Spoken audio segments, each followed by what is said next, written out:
በታሪክ ውስጥ ሴቶች ላመኑበት ጉዳይ ሕይወታቸውን ለአደጋ ለሚሰጥ ችግር ተጋፍጠው አልፈዋል። ለዚህም በመጽሐፍ ቅዱስ በብሉይም ሆነ በአዲስ ኪዳን ስማቸውና ገድላቸው የተጠቀሱ በርካታ ሴቶች አሉ። ከእነዚህም መካከል በግብፅ ሀገር በፈርዖን ትእዛዝ የሚወለዱ ወንድ ሕፃናት ሁሉ እንዲገደሉ አዋጅ ወጥቶ በነበረበት ዘመን አንድ እናት የወለደችውን ልጅ እንዲገደል ማስረከብ ነበረባት። ይህን ካላደረገች በራሷም ሆነ በቤተሰቧ ላይ አደጋን እንደ መጋበዝ የሚቆጠርበት ጊዜ ነበር። ታዲያ የሙሴ እናት ማርያም ይህንን አስከፊ ጉዳይ ተጋፍጣ ሕፃኑን ልጇን ሙሴን በፈርዖን ቤት እንዲያድግ በወንዝ ውስጥ በእምነት አኖረች። በእስራኤል ገንዘብ ሊመጣ የነበረውን እንደዚሁም በእስራኤል ሕዝብ ላይ ሊመጣ የነበረውን ዘር ጨራሽ አዋጅ ብድንም ባልድንም ብላ ለሕይወቷ ሳትሳሳ አዋጅ ለማስገልበጥ ከንጉሥ ፊት ያለ ሕግ የቀረበች ሌላኛዋ ጀግና ንግሥት አስቴር ነች። በጸሎቷ የጸናቸው የነቢይ ሳሙኤል እናት በአዲስ ኪዳን በነፍስሽ ሰይፍ ያልፋል የሚል ትንቢት የተፈጸመባት ከእርግዝና እስከ ልጇ ሞትና ትንሣኤ ዋጋ የከፈለችው የኢየሱስ እናት ቅድስት ማርያም፣ ማርታና ማርያም፣ ጵርስቅላና አቅላ ብዙዎችን ማንሳት ይቻላል።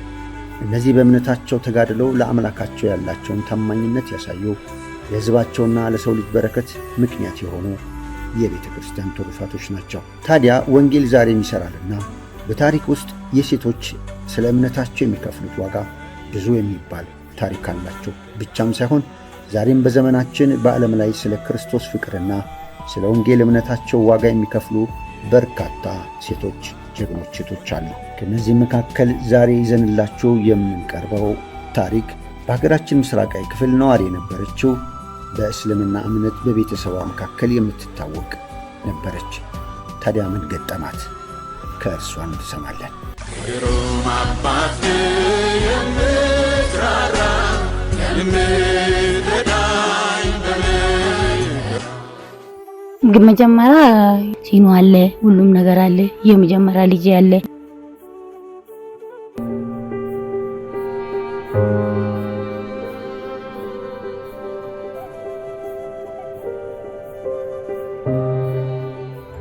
ታውጋናለች። ስለታመምኩ ጮጋራ ታማሚ ነኝ። ወደ 12 ዓመት ነው ታመምኩ።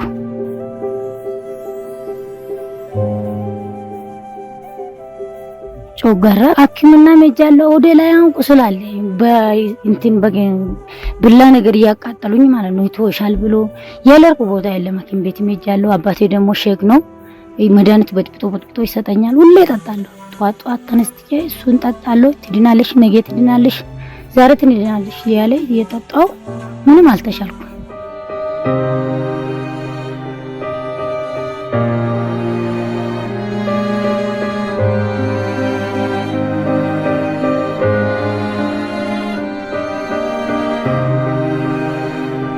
ሐኪም ቤት መጃለው። ያለርኩ ሐኪም ቤትም የለም። ከዛ የሆነ ልጅ በቃ ጌታ ካመሽ ትድናለሽ ስላለኝ አክስቴ ጋር ነው አለኝ። ሱሉልታ መጥቼ ማለት ነው። ከዛ እሺ ብያም ኩዳን ኢየሱስ እውነት ነው፣ መንገድ ነው፣ ሕይወት ነው፣ በእርሱ እመኑ ትድናላችሁ። ይህ የምስራች ድምጽ ነው። በኋላ ደግሞ ተደብቄ ቸርች እየሄድኩ ልጄ ለአክስቴ ነገረች። የት ሄዳችሁ ነው መጣችሁ ብላ ስለጠየቀች የሆነ ሰውዬ የሆነ ላይ ይቆማል አለች። ቆሞ አሚን በሉ ይላል። አሚን ብለን ነው መጣን ብላ ትንሽ ናት ነገረች። ከዛም የት ሄዳችሁ ነው አለች። አይ አውቃ ነው ልጅቷ ምን ታውቃለች፣ የኔ ሰው ቤት እንደዚህ ጓደኛዬ ቤት እንዴት ቤት እንትተስ ትሄዳለሽ ብላ ተቆጣችኝና ከዛ በሁለተኛ ቀን ውርለት እዚህ ቸርች ሙሉ ወንጌል እየመጣን ተከትላ መጣች። ለካ እሷ መታ እኔ የት እንደገባው ምናምን አይታ ተመልሳ ገባች። ገብታ በቃ በሌሊት ማለት ነው በ4 ሰዓት ነው ከቤት አባረረችኝ።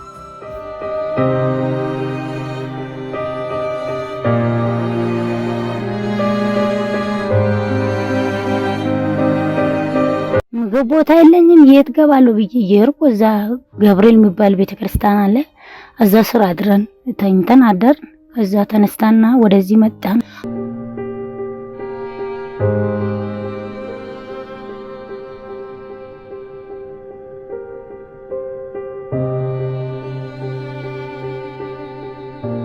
አባቴ ደግሞ ይሄ ቆንጫ የሚባል አለ እሱ ወርውሮኝ እኔ ላይ አልፎ ጅማው ጫቱን አረገ ቀረጠፈ እና በቃ ጌታ ስላመንኩ ስለዳንኩ አባረሩኝ። አንድ ጊዜ ደግሞ ታምሜ እንደዚህ በቃ ታመምኩ ስላልኩ እዛ ሄደሽ ስለሆነ መሞት ይሻላል አለ።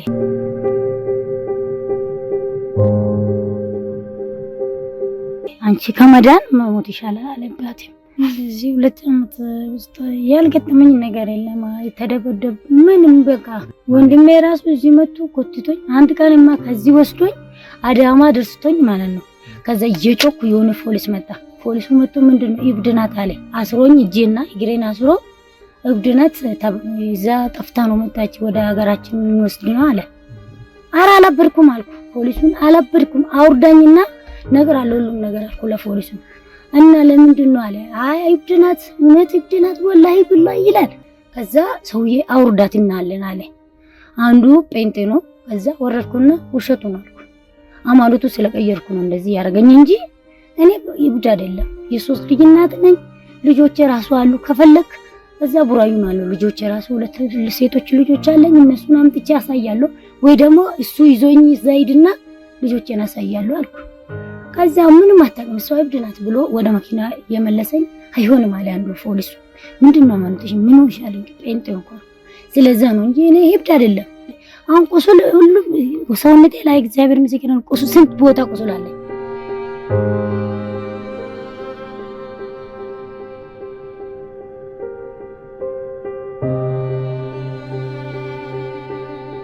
ከዛ ፖሊሱ መልሶ እዚህ አመጣኝና እነሱን ጠየቀ። እብድ ናት? አይ እኔ እብድት ናት አናውቅም አሉ ሰዎቹ። ከዛ ይታሰር ተባለ። እንደ ወንጀልነት ይታሰር አለኝ ፖሊሱ። አይ ይድ ወንድሜ ነው ለምን ሃይማኖቱ ስለቀየርኩ አባቴ ደግሞ እዛ ሀገር ሃይማኖት የቀየረ ሰው እንትን ስለማው ነው እንጂ ክብሬን እንደዚህ አርገችኝ አባቴ ስላለ ነው እንጂ ችግር የለም አልኩ። ከዛ መልሶ እዚህ አረገኝ እንጂ ያላረጉኝ ነገር የለም። እነዚህ ራሱ 3 ሆኖ ደበደቡኝ። ሴቶቹ ራሱ እዚህ ውስጥ ራሱ እዚህ አረርጎች ናቸው እኮ እዚህም ያሉ እዚህ ግቢ ያሉ አረርጎች ናቸው። አንድ ቀን ዝም ብለን በስሙር ከፍተን ወንጌላን ለብሰና ይላል በዝሙሩ። ከዛ ጁማ እንደዛሬ ጁማ ቀን ነው ነይ አለችኝና አንዷ አጠራች እሷ ቤት ነይ ቡና እንጠጣ አለችኝና ከዛ 3 ሆኖ ደበደቡ። ምንም አላልኩም። ለፖሊስ ተናገር ያለችኝ አንዷ እዛ ፊት ለፊት ያለች አይ አልፈልግም እኔ ለእግዚአብሔር ተናግራለሁ ምንም አልፈልግም ብዬ ተውኩ እንጂ ወይ ደበደቡ 3 ጊዜ ነው 4 ጊዜ ነው ደበደቡ። የደበደቡ ምንም እግዚአብሔር ስላለ ድናለሁ እንጂ ያለንኩ ነገር የለም። አንድ ጊዜም ደግሞ አንዷ ልጄን አስታ ድንጋይ ላይ ወረወረች። እቺ የፈረንጅ ሃይማኖት ይዛችሁኛ ግቢ ገባችሁ ምናምን ብላ ልጄን አስታ ድንጋይ ላይ ያወጣለችና እዛን ጊዜም አልቼ ለወንጌላዊ ራሱ ነገር እንደዚህ ልጆች እንደዚህ ያረጉብኝ ብዬ ከዛ ግቢ ውጭ አሉኝና ከዛ ወጣውና ሌላ ቦታ ገባው። በዛ በኩል ገባው እሱ አባረረኝ። እኛ እንዳንቺ የሚያረርግ ውስጥ የለም አለ እንዳንቺ ራስ ካሳ የለም ምናምን ብሎ ሰደብኝና አባረረኝ። እሺ ብዬ ወጣ።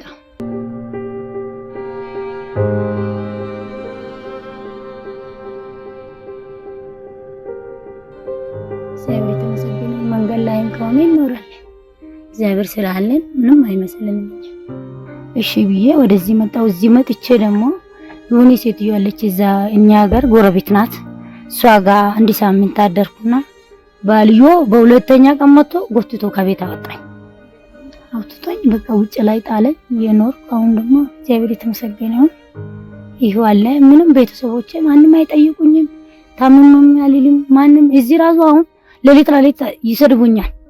እቺ የፈረንጅ ሃይማኖት ይዛ እቺ ደደብ ምናምን እሺ ብዬ ኖራለሁ። በኪራይ ራሱ እነሱ ነው ወንጌላዊ ነው ከፈሉልኝ። ባለፈው ተከፍሎልኝ ራሱ ያልተከፈሉልኝ ብር ራሱ አልጨረስኩም። ውጭ ብሎኝ አሁን ራሱ እግዚአብሔር ምስክሬ ነው ሚቃይ ውጭ ነው አለ ግማሹ ማለት ነው። ውጭ ወርውሮልኝ ውጭ ያንቺ ቆሻሻ ውሻ ብሎኝ ሰደብኝና አባረረኝ። እኔ ደግሞ ለምን እግዚአብሔር ስላለኝ ምንም አይመስልኝ። ሰው አባረረኝም ተተኝም ካይዳ እሱ ራሱ ልጁን እሱ አውሬ ናት ትበላለች እዛ ሄዳ ሰው ያርዳሉ ይሄ ውሸት ነው እዛ እንዳትድ ብለ ልጅ ራሱ በጣም ወድልጅ ይኸው ልጄ ነጥሎ እዛ ነው አለ ልጄ። ያው እሱ ጋር ነው። እቺ ራሱ አንዳንዴ አባቴ እኮ እሷ አንዳንዴ ለሊት ተነስታ እናንተን ትበላለች እዛ እኮ ሰው ይበላሉ ብሏል ትለኛለች። ከዛ አውቄን ደግሞ መቃሱስን ብዬ እንትን ብዬ አስተኛታለሁ እንጂ ልጆቼም ራሱ ጥሉኝ ከሄዱ ራሱ ደርሻለሁ ማለት ነው። አዎ ወዳለው ጌታ ወድጄ ነው ዝም ብዬ ወጣሁ። ጌታ ይበልጠኛል ብዬ ሁሉም ነገር ትቼ ወጣሁ።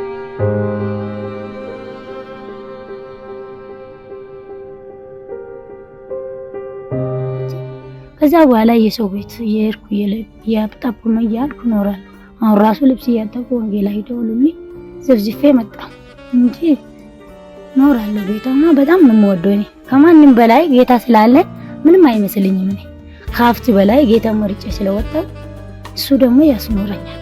አንድ ቀን ተስቶኛ አይደለም። ለምን ጤና ስለሰጠኝ ጌታ ጤና ስለሰጠኝ ሰርቼ እኖራለሁ።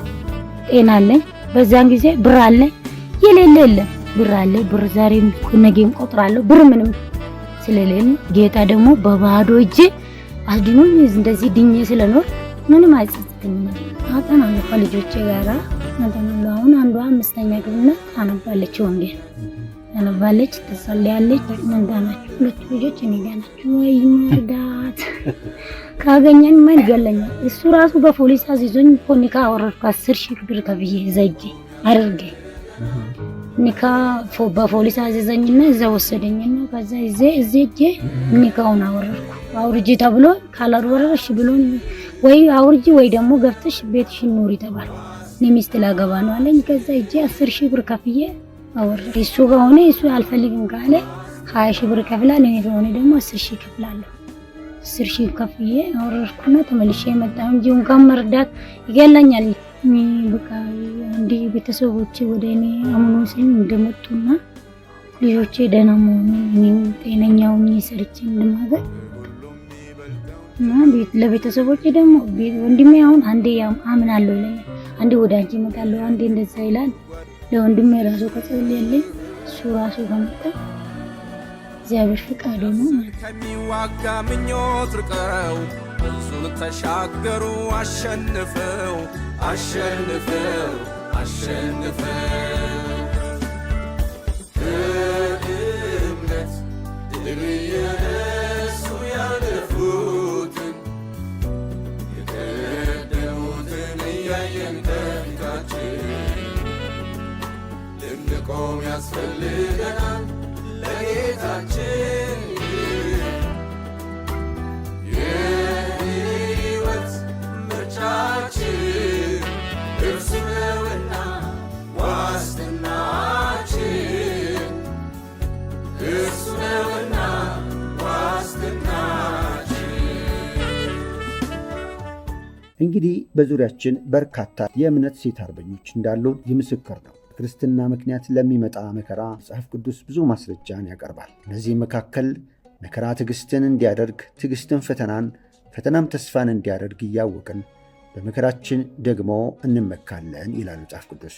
ይህ ቃል የመከራን ሌላኛውን ምክንያት የሚያሳይ ሲሆን ይህ ስለ ክርስቶስ ተሰጥቷቸዋልና ስለ እርሱ መከራ ደግሞ ልትቀበሉ እንጂ በእርሱ ልታምኑ ብቻ አይደለም ይላልና ያመንበት የክርስቶስ ሕይወት ከእምነት ባለፈ መከራንም ስለ ስሙ ልንቀበል ቃሉ ያስተምረናል። ስለዚህ በእምነታችሁ ምክንያት በመከራ የምታልፉ በጌታ የተወደዳችሁ እህቶቻችን የምታልፉበት መንገድ ስለ ክርስቶስ ያላችሁን ሁሉ ለእምነታችሁ የሚከፈል ዋጋና ብድራትም ያለው መሆኑን ታስቡ ዘንድ እንለምናችኋለን። ሌሎች በዚህ ሰዓት ምናልባት ስለ ክርስቶስ ቤታቸውን፣ ትዳራችሁን ወዘተ ያጣችሁ፣ ስለ እግዚአብሔር ፈቃድ በጥቂት መከራ ለማለፍ አቅም ያጣችሁ በእነዚህ ቅዱሳን ምስክርነት ራሳችሁን ልታዩ ይገባል። በመከራ ውስጥ ለሚያልፉም ቅዱሳን ወገኖቻችን ልንጸልይና ልናበረታታቸው ጌታንም በዚህ ደስ ልናሰኝ ይገባናል እንላለን። የዓለም መጨረሻ የክርስቶስ መምጣት እየቀረበ በመጣ መጠን ለክርስቲያን በተደላደለና በሰላማዊ ሁኔታ ታልፋለች የሚል ትንቢት ስለሌለ ይልቅስ የክርስቶስ ምጽአት ይመጣ ባለበት በዚህ ዘመን ሁላችን በአንድም በሌላ መንገድ ስለ እግዚአብሔር ቃል ለመኖር ተግዳሮት የሚሆንን ነገር አሸንፈን ዋጋ ከፍለን በእምነታችን ጸንተን ከእርሱ አክሊልን ለመቀበል የምንወስንበት ምክንያታዊ የሆነ የመጨረሻ ዕድላችን አሁን ነው ብለን እናስባለን። እግዚአብሔር አምላክ ጸጋውን ያብዛልን።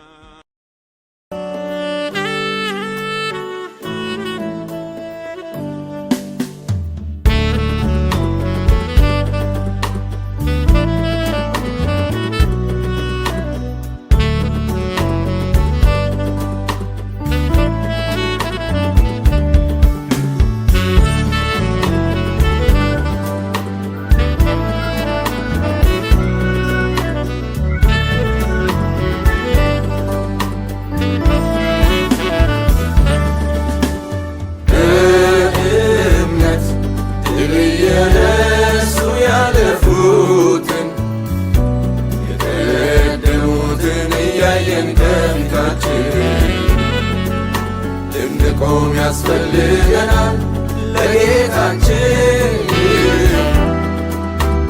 የሕይወት ምርጫችን እርሱ ነውና ዋስትናችን እርሱ ነውና ዋስትናችን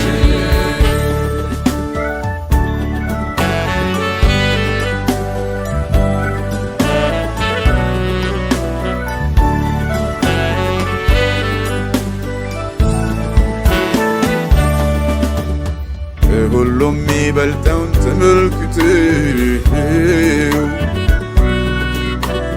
በየምድሩ ጉድጓድ ተቅበዝብዘው ነፍስን ከሚዋጋ ምኞት ርቀው ብዙን ተሻገሩ አሸንፈው አሸንፈው አሸንፈው በእምነት ድል የነሱ ያለፉትን የቀደሙትን እያየን ከፊታችን ልንቆም ያስፈልገናል ለጌታችን የሕይወት ምርጫችን እርሱ ነውና ዋስትናችን እርሱ ነውና ዋስትናችን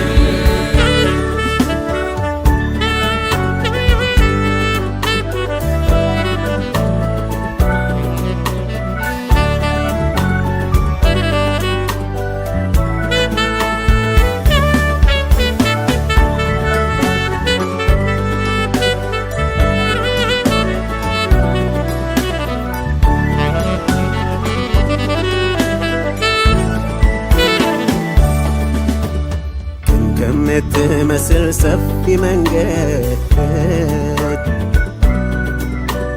ፈተን በጠባቡ ስንሰደድ በዚህ ጎዳና ላይ ሕይወት አለ ቁርጦ ለሚከተል የታደለ የታደለ የታደለ በእምነት ድል የነሱ ያለፉትን የቀደሙትን እያየን ከፊታችን ልንቆም ያስፈልገናል ለጌታችን የሕይወት ምርጫችን እርሱ ነውና ዋስትናችን እርሱ ነውና ዋስትናችን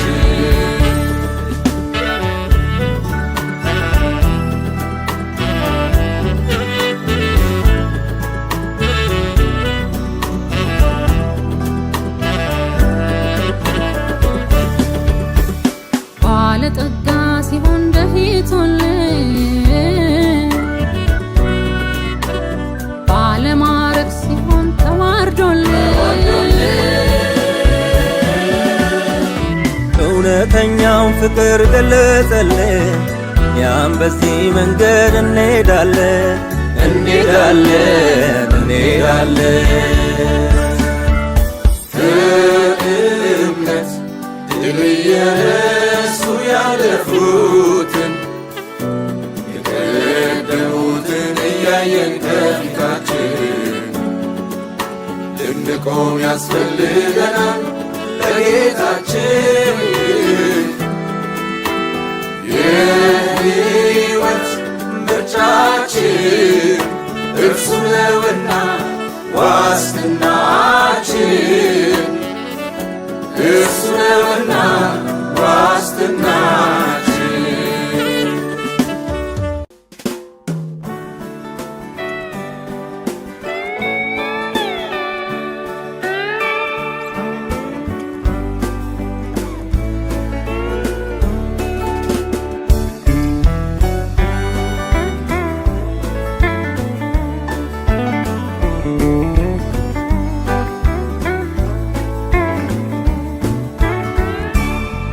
ከምድር በላይ ቢሆን ከሰማይም በታች መግባት መውጣታችን ዘወትር ተመልካች እንደ ኢየሱስ ያለ ማንን አገኛችሁ? የሕይወት ዋስትና ቤዛ ሚሆናችሁ በእምነት እኖራለሁ ጌታዬን አውቃለሁ የኔን ጽኑ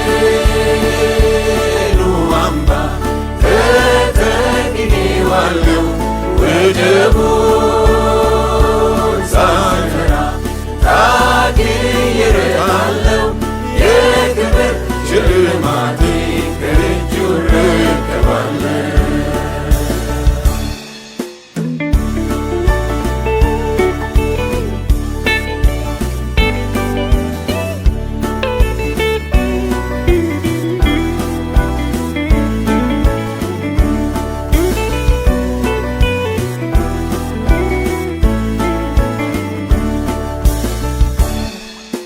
ለነገ አይጨንቀኝም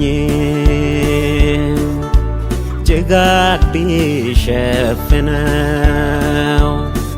ወይኑ ቢጠወልግ ሐሩሩ ቢያሰጋ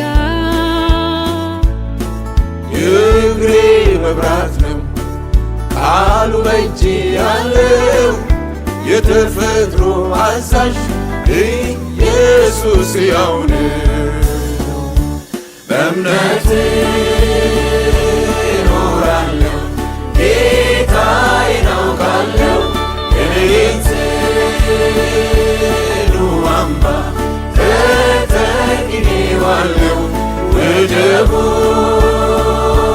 ሳልፈራ ታግዬ እረታለሁ የክብር ሽልማቴ ከእጁ እረከባለሁ።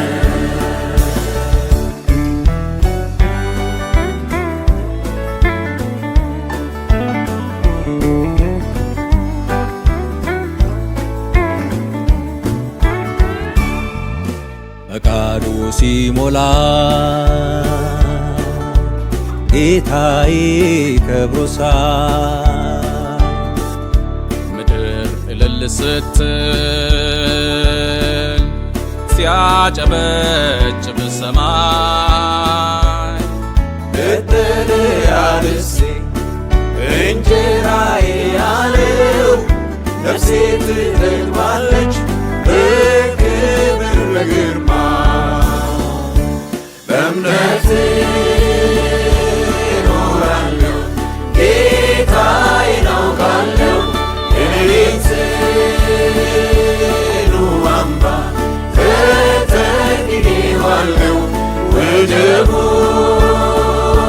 ሳልፈራ ታግዬ እረታለሁ የክብር ሽልማቴ ከእጁ እረከባለሁ።